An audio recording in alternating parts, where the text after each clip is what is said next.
कधीकधी आपली ओळखच आपल्या शत्रूची ताकद बनते आणि ज्याच्यावर विश्वास ठेवतो तोच आपल्या मोडांवर घाव घालतो. एक गुप्त मिशन, एक हरवलेला भाऊ आणि एक कबिला जो जगाच्या नकाशावरच नाही. आज आपण ज्या चित्रपटाची चर्चा करणार आहोत त्यात आहे षडयंत्र, बदला आणि एक जबरदस्त ट्विस्ट. कारण इथे नायकही खरा आहे आणि खलनायकही. मंडळी, आज आपण किंगडम या चित्रपटाची कथा समजून घेणार आहोत, ज्यामध्ये विजय देवरकोंडा मुख्य भूमिकेत आहे. चला तर मग जास्त वेळ न दवडता व्हिडिओला सुरुवात करूया. चित्रपटाची सुरुवात 1920 साली भारतात होते. इंग्रजांनी समुद्र किनाऱ्यावरील एका भागाला घेरलेलं असतं, कारण तिथं सोन्याची खाण असते. मात्र त्या ठिकाणी राहणारा कबिला हे इंग्रजांना सोनं काढू देत नसतात. त्यामुळे इंग्रज सैन्य त्यांच्यावर हल्ला करण्यासाठी एकत्र झालेले असतात. आपल्याला हेही सांगितलं जातं की या कबिल्याचा राजा हा अत्यंत निडर व्यक्ती आहे. त्याच्या काबिलियतमुळेच तो कबिल्याचा नेता बनलेला असतो. आणि आज जेव्हा इंग्रज त्यांच्यावर हल्ला करायला आले असतात, तेव्हा त्यांचा राजा आपल्या लोकांना सांगतो की बाळंतिणी आणि लहान मुलं यांना वाचवणं ही आपली जबाबदारी आहे, कारण हीच आपली भावी पिढी आहे. मग हे लोक महिलांना आणि मुलांना चारही बाजूंनी संरक्षण देऊन त्यांना एका नौकेतून दुसऱ्या सुरक्षित ठिकाणी पाठवण्याचा प्रयत्न करतात. पण इंग्रज सैन्याने त्यांना सर्व बाजूंनी वेढा घातलेला असतो. त्यामुळे त्यांच्याकडे लढण्यावाचून दुसरा काहीही पर्याय उरत नाही. यानंतर एक भयानक युद्ध सुरू होतं. इंग्रजांकडे बंदुका असल्यामुळे ते कबिल्यावर प्रबळ ठरतात. मात्र योग्य संधी मिळताच कबिल्याचा राजा लहान मुलं आणि बायका यांना नौकेतून दूर पाठवतो. यावेळी आपल्याला हेही कळतं की राजा आपलं मुकुट काढून एका लहान मुलाला देतो आणि सांगतो, एक दिवस तुला माझ्यासारखाच राजा भेटेल, तेव्हा हा मुकुट त्याला घाल, तोच आपलं साम्राज्य पुन्हा उभारेल. यानंतर कथा थेट 70 वर्षांनंतर घडणाऱ्या प्रसंगाकडे वळते. कथेमध्ये एक सुरी नावाचा मुलगा आपल्या मित्राकडे येतो आणि त्याचा भाऊ शिवाविषयी विचारतो. खरं तर सुरी स्वतः एक पोलीस कॉन्स्टेबल आहे आणि त्याचा भाऊ शिवा 18 वर्षांपासून घर सोडून निघून गेला होता आणि तो अजूनपर्यंत परत आलेला नाही. सुरीला आपल्या भावाचा शोध घ्यायचाच आहे. तो कुठे आहे, कसा आहे हे त्याला जाणून घ्यायचं असतं. म्हणून तो आज कमिशनर ऑफिसमध्ये आपल्या मित्राकडे आला असतो. तेव्हा त्याचा मित्र शिवाविषयी माहिती देण्यासाठी बाहेर जातो आणि त्याचवेळी सुरी पाहतो की एक वृद्ध माणूस आपल्या नातवाचा शोध घेत पोलीस स्टेशनमध्ये आलेला असतो. पण पोलीस अधिकारी त्याला स्पष्ट सांगतो की तुझा नातू इथे आलाच नव्हता आणि त्याच्याबद्दल आम्हाला काहीही माहिती नाही.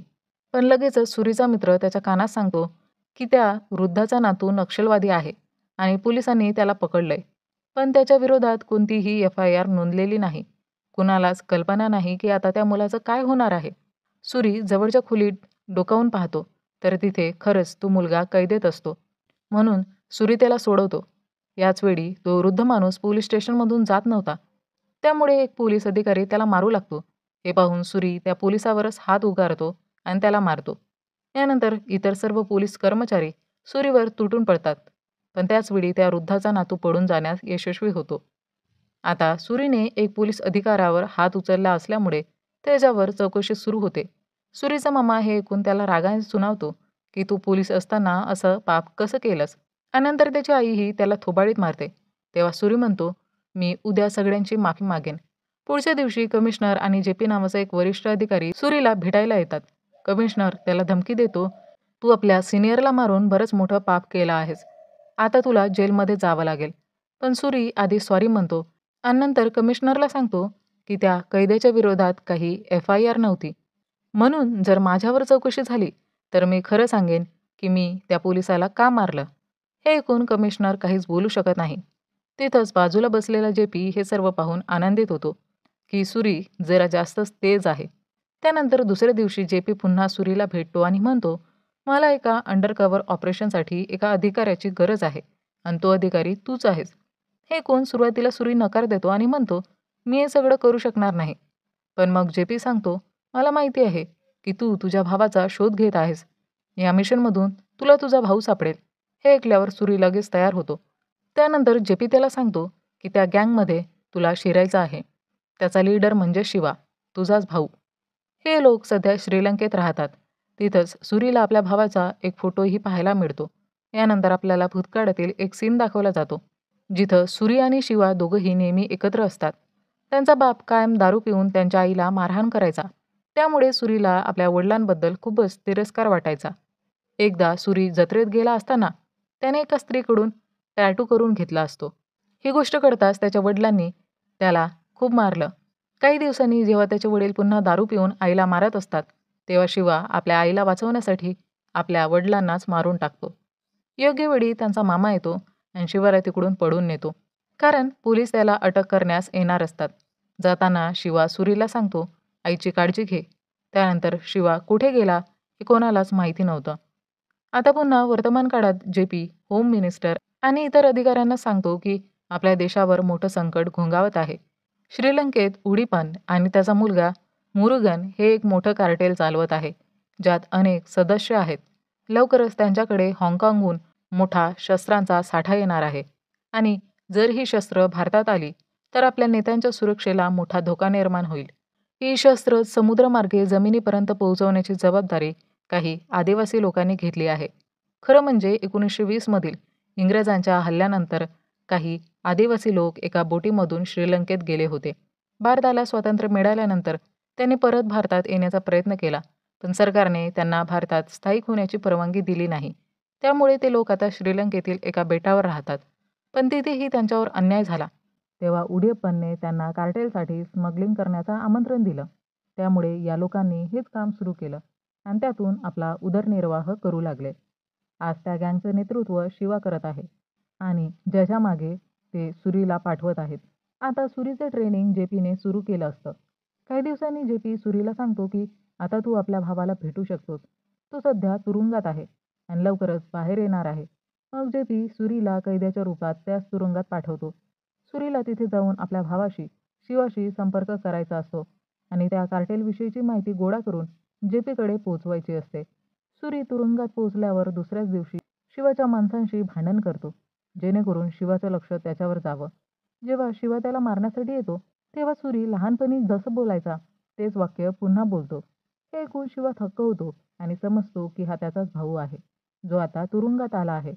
शिवा मग सुरीला म्हणतो, तू माझा भाऊ आहेस, मी तुला या तुरुंगातून सोडून नेईन. त्यावर सुरी भाऊक होण्याचा अभिनय करतो आणि बोलतो, आई ही आता राहिली नाही, मी एकटाच आहे, आता काय करू? त्यावर शिवा सांगतो, मी उद्या बाहेर निघणार आहे. तुलाही काही दिवसात इकडून सोडून माझ्याकडे घेऊन जाईल. काही दिवसातच शिवाचा एक माणूस सुरीला घेण्यासाठी तुरुंगात येतो आणि आपल्याला हेही सांगितलं जातं की जेपीने एका महिला डॉक्टरलाही गुप्तहेर म्हणून पाठवलेलं असतं, जिच्याशी सुरी संपर्क करू शकतो. यानंतर जेव्हा सुरी आपल्या भावाच्या बेटावर पोहोचतो, तेव्हा त्याला दिसतं की एक गरोदर स्त्रीला प्रसूती वेदना सुरू झाल्या आहेत. त्याचवेळी मुरुगन येतो आणि सांगतो, जे काही करायचं आहे इथेच करा. या कबिल्याचा नियम आहे, इथल्या स्त्रिया कधीच इथून बाहेर जात नाहीत. मग ती डॉक्टर त्या स्त्रीची डिलिव्हरी तिथेच करते आणि तिला मुलगा होतो. डॉक्टर तो नवजात बाळ दवाखान्यात नेते, म्हणजे जेणेकरून त्याची नीट काळजी घेता येईल. मात्र त्या स्त्रीला कबिलेवाले परत तिच्या झोपडीत झोपून देतात. याच पद्धतीने त्या लोकांचं आयुष्य चालू असतं. उडीपन आणि त्याचा मुलगा मुरुगन या कबिलेवर सत्ता गाजवत असतात. आपल्याला हेही सांगितलं जातं की मुरुगन हा एक खूप हिंस्र आणि विकृत स्वभावाचा माणूस आहे, ज्याने आधी अनेक वेळा जेपीचे गुप्तहेर मारलेले आहेत. आता शिवा सुरीला घेऊन कबिल्यातील एक व्यक्ती बैरागी याच्याशी भेट घालून देतो. शिवा बैरागीला सांगतो, आजपासून माझा भाऊ इथेच राहील. पण कबिल्यातील लोक सुरीला आपला मानायला नकार देतात. यानंतर सुरी आपल्या भावाच्या पत्नीला आणि त्याच्या मुलाला भेटतो, त्याचं नावही शिवाने सुरीस ठेवलं असतं, कारण तो आजवर आपल्या भावाला विसरलेला नव्हता. सुरी पाहतो की बैरागी दररोज एक जुनी नाव स्वच्छ करत असतो.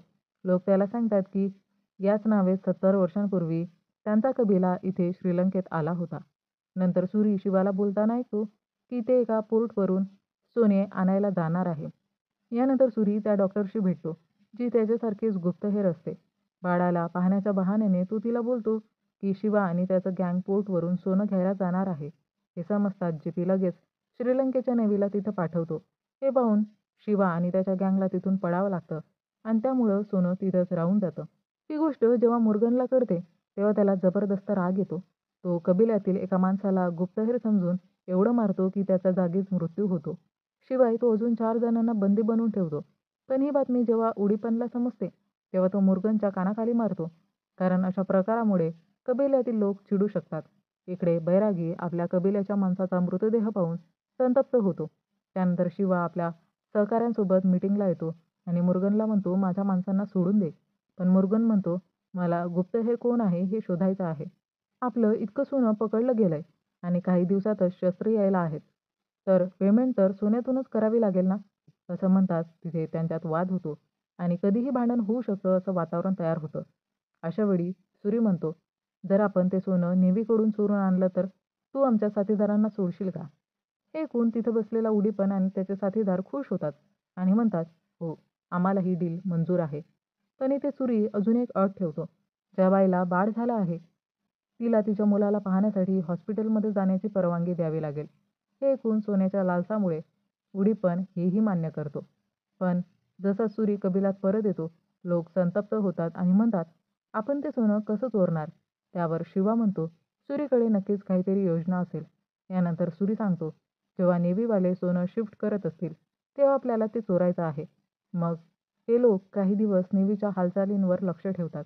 जेव्हा नेव्ही सोनं हलवत असते तेव्हा शिवा आणि सुरीही सेम रंगाची गाडी लावतात, जेणेकरून नेव्हीला संशय येणार नाही. योग्य वेळ मिळताच कबिल्याचे लोक नेव्हीवर हल्ला करतात आणि शिवा व सुरी सोन्याने भरलेली पेटी घेऊन तिकडून निघतात. अशा प्रकारे ते सोनं चोरून आणतात. पण जेव्हा हे लोक सोनं घेऊन कार्टेलसाठी जात असतात तेव्हा रस्त्यात आर्मीने नाकाबंदी केलेली असते. त्यावर शिवा आपल्या माणसांना सांगतो, तुम्ही सगळे निघून जा, आपल्याला सोनं इथंच सोडावं लागेल. हे ऐकून सगळे साथीदार निघून जातात. पण सुरी तिथून जात नाही. तेव्हा शिवा म्हणतो, आपल्याला हे सोनं पोचवायलाच हवं. हे ऐकून सुरी ट्रक भरधाव वेगाने घेऊन निघतो. आर्मी गोळीबार सुरू करते तेव्हा शिवा भडकतो आणि सुरी आर्मीवाल्यांशी झुंज देतो. अशावेळी त्याला जेपीचे शब्द आठवतात, जर कधी आर्मीमध्ये अडकलास तर 1 नंबर डायल कर आणि व्हाईट सँड असं सांग. इथे सुरी आर्मीच्या फोनवरून कॉल करतो आणि कोड शब्द बोलतो, व्हाईट सँड. तेव्हा लगेचच आर्मी फायरिंग थांबवते. हे पाहून शिवा चकित होतो की हे कसं काय झालं. तिथे एक आर्मी ऑफिसर येतो आणि सुरीशी भेटतो. तो आपल्या सैनिकांना सांगतो की हा इंडियन पोलीस आहे. हे ऐकून शिवाच्या पायाखालची जमीनच सरकते. यानंतर सुरी ते सोनं घेऊन मुरुगनकडे जातो आणि त्याला देतो. मुरुगनला कैदेत असलेल्या माणसांना सोडावं लागतं. तरी आपल्याला समजतं की मुरुगन कबिल्याच्या लोकांबद्दल मनात द्वेष बाळगून आहे. सोनं मिळाल्यावर सुरी त्या बाईला तिच्या बाळाशी भेट घालून देतो. ही भेट झाल्यावर ती बाई खूप आनंदित होते, कारण सुरीने ते करून दाखवलं होतं जे आजवर कोणीच करू शकलं नव्हतं. पहिल्यांदाच एखादी महिला कबिल्याच्या बाहेर जाऊन आपल्या बाळाला भिडली होती. हे पाहून सगळे कबिलेवाले खुश होतात आणि सुरीला आपलं समजायला लागतात. इकडे मुरुगन उडीपणला म्हणतो, तुम्ही कबिल्याच्या लोकांना सोडलंत आणि आता ते माझ्यावर हसत आहे. त्यावर उडीपण उत्तर देतो, त्यांना काय करायचं ते करू देत. आपल्याला फक्त त्यांच्याकडून पैसा कमवायचा आहे. पण मुरुगनच्या डोक्यात सोडाची भावना घर करून बसलेली असते.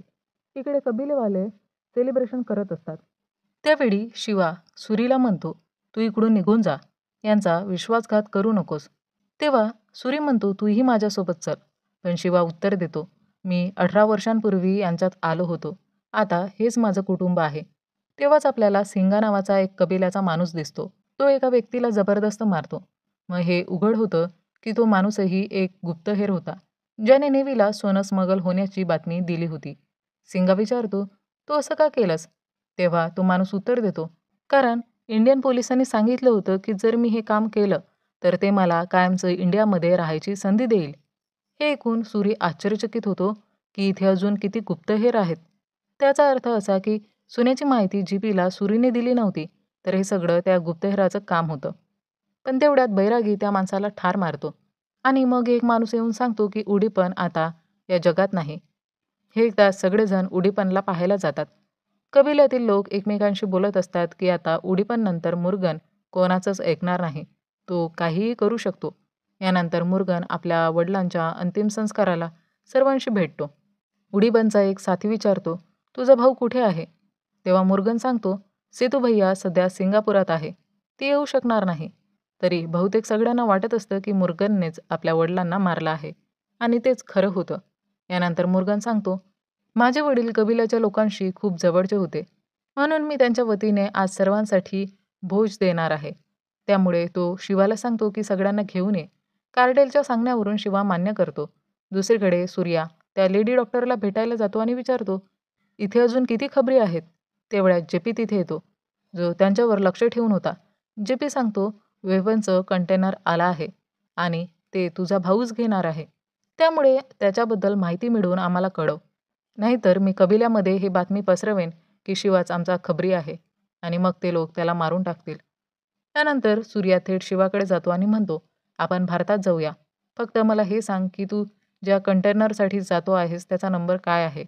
शिवा सरळ नकार देतो आणि चिडून सुरीला तो नंबर सांगतो आणि असंही म्हणतो, मला थांबून दाखव. शिवाला थांबवण्यासाठी सुरी म्हणतो, एकदा तरी आपल्या आईला भेटायला चल. हे ऐकून शिवा थबकतो, कारण त्याला वाटत होतं की आपली आई आता हयातीत नाही. त्यामुळे तो काहीच न बोलता तिकडून निघून जातो. दुसरीकडे आपल्याला JP कोणाशी तरी बोलताना दिसतो आणि तिथे त्याचा मास्टर प्लॅन उघड होतो. खरं तर JPने मुद्दाम अनेक गुप्तहेर कबिल्यामध्ये पाठवले होते आणि JP स्वतःच त्यांचा ठाव ठिकाणा सांगून त्यांना एकमेकांविरुद्ध भडकावत होता, जेणेकरून हे लोक आपसातच भांडून मरून जातील. खरं तर आता रात्री सगळे कबिल्याचे लोक मुरुगनच्या घरी त्याने दिलेल्या भोजसाठी जातात. मुरुगन सर्वांना खूप चांगलं जेवण देतो आणि दारूही देतो. त्यानंतर मुरुगन कार्टेलच्या लोकांना सांगतो की माझ्या माणसाने सांगितलं की सुरी आणि शिवा यापैकी एक जण पोलिसांचा खबरी आहे. खरं तर JPचा खबरी मुरुगनचाच माणूस होता, जो JPच्या सांगण्यावरून सुरी आणि शिवाला अडकवत होता. तिथे आपल्याला सुरी दिसतो, जो खूप दारू पित असतो, कारण त्याचा भाऊ त्याचं ऐकत नव्हता. तेव्हा तीच डॉक्टर त्याला सावरते आणि म्हणते, तुझा भाऊ खुनी आहे, तो कधीच बदलणार नाही. त्याने तर आपल्या बापालाही मारलं. त्यावर सुरी सांगतो, माझा भाऊ निर्दोष आहे. माझ्या वडिलांना मीच मारलं होतं. पण शिवाने ती जबाबदारी घेतली आणि तो खुनी म्हणून तिकडून पडून गेला. तिथे शिवाजवळ कार्टेलचा एक माणूस येतो आणि विचारतो, तुमच्यापैकी पोलिसांचा खबरी कोण आहे? आम्हाला आत्ता सत्य माहिती आहे. तेव्हा आपल्या भावाला वाचवण्यासाठी शिवा म्हणतो, मीच पोलिसांचा खबरी आहे. हे ऐकताच मुरुगन संतापून त्याच्या कमरेत चाकू खुपसतो आणि आपल्या माणसांना सांगतो, सर्व कबिलेवाल्यांना मारून टाका. तिथे मोठा संहार सुरू होतो. पुरुष, बायका सगळ्यांना ते लोक मारायला लागतात. हे पाहून कबिल्याचे लोक पडू लागतात. बैरागी शिवाच्या मुलाला वाचवत तिकडून जात असतो, पण मुख्य दरवाजा बंद असतो. त्यामुळे कोणीही बाहेर जाऊ शकत नाही. तेव्हा आपण पाहतो की शिवा कसाबसा बाहेर येतो, मुरुगनच्या माणसांना मारतो आणि कारने गेट तोडतो, ज्यामुळे कबिल्याचे लोक सुटू शकतात. तरीही मुरुगनने अनेक कबिलेवाल्यांना ठार मारलेलं असतं आणि शिवा स्वतःही फार गंभीर जखमी झालेला असतो. खरं तर दुसऱ्या दिवशी सुरी नशेतून उठतो आणि कबिलावाल्यांकडे येतो. तिथे जे काही दिसतं ते पाहून त्याचे होश उडतात, कारण तिथे अनेक मृतदेह पडलेले असतात, जे मुरुगनने फेकून दिलेले असतात. त्यात शिवा आणि त्याची पत्नीही मृत अवस्थेत पडलेले असतात. हे पाहून सूर्या खूप रडतो. त्याला आता कोणत्याही परिस्थितीत बदला घ्यायचा असतो. तो ताबडतोब तिथे अनेक वर्षांपासून पडलेली एक जुनी नौका समुद्रात उतरू लागतो. हे पाहून बैरागीला आपल्या पूर्वजांचं वाक्य आठवतं, जो व्यक्ती संकटाच्या वेळी ही नौका खेचेल आणि ज्याच्या पाठीवर आपल्या कबिल्याचं चिन्ह दिसेल, तोच आपला खरा राजा ठरेल. हे पाहून बैरागी चकित होतो आणि मग सगळे लोक सुरीला आपला राजा मानतात. ते त्या नौकेसह समुद्रात उतरतात आणि थेट मुरुगनच्या अड्ड्यावर पोहोचतात. तिथे ते लोक आपले साथी मारले गेले त्याचा बदला घेऊ लागतात. एकामागून एक निवडून निवडून ते मुरुगनच्या माणसांना ठार मारतात. त्यानंतर सूर्या थेट मुरुगनसमोर जातो आणि त्याच्याशी भिडतो. तो आपल्या भावाची आठवण काढत अत्यंत क्रूरपणे मुरुगनला मारून टाकतो. म्हणजेच त्याने आपल्या भावाचा बदला घेतलेला असतो आणि एका अर्थाने तो आता पूर्णपणे कबिलाचा भाग झालेला असतो. तेव्हा बैरागी सूर्याला सांगतो, हे सगळं विधीचं विधान आहे. तुझ्या पाठीवर जे चिन्ह आहे ते आपल्याच कबिलाचं आहे. तेव्हा समजतं की जिने सूर्याच्या पाठीवर ते चिन्ह काढलं होतं, ती स्त्री याच कबिल्याची होती आणि तिला लहानपणीच सुरीमध्ये आपला भावी राजा दिसला होता. नंतर नशिबाने शिवा देखील पडून याच कबिल्यामध्ये आला आणि इथेच राहू लागला. त्या शोधात सूर्य देखील इथे आला. हे सगळं आधीच ठरलेलं होतं. नंतर बैरागी म्हणतो, आता तुम्हालाच आमचं अधिकार आणि साम्राज्य पुन्हा उभं करावं लागेल. त्यावर सुरी म्हणतो, आजपासून तुम्ही सगळे माझी जबाबदारी आहात. त्याचवेळी आपल्याला मुरुगनचा भाऊ सेतू दिसतो, जो आपल्या भावाचा बदला घेण्यासाठी परत आलेला असतो आणि याच कबिल्यातील एक माणूस गुप्तहेराचा मागोवा घेण्यासाठी भारतात गेलेला असतो. तिथे त्याला समजतं की सुरी हा एक पोलीस अधिकारी आहे आणि हे ऐकून त्याला धक्का बसतो आणि हा चित्रपट इथेच संपतो. आता मंडळी, याचा दुसरा भाग देखील येणार आहे, ज्यामध्ये सुरी कबिलाचा राजा बनून हे साम्राज्य पुन्हा उभारणार आहे, जे बघण्यासाठी खूपच रोचक असणार आहे. त्याचप्रमाणे जेव्हा कबिलातील लोकांना हे देखील समजेल की सुरी पोलिसात आहे, तेव्हा आपल्याला बऱ्याच संघर्षपूर्ण प्रसंगांना सामोरे जावं लागू शकतं. आता सुरी कसं हाताळतोय हे दुहेरी आयुष्य. एकीकडे कबिला, दुसरीकडे पोलीस खातं. संघर्ष, राजकारण आणि विश्वासघात यांचा खेळ आता सुरू होतो. तुम्हाला काय वाटतं? सुरी पोलिसांची ओळख लपवू शकेल का? कबिलाच्या नजरा त्याच्यावर स्थिरावल्या आहेत. जर तुम्हाला ही गोष्ट आवडली असेल तर चॅनलला सबस्क्राईब करा, बेल आयकॉन दाबा आणि व्हिडिओला लाईक व शेअर करायला विसरू नका. तुमच्या थिअरीज खाली कमेंटमध्ये जरूर लिहा, कारण पुढचा भाग अजूनच धक्कादायक असणार आहे. पुन्हा भेटूया एका नवीन कथेसह. तोपर्यंत टाटा, बाय बाय.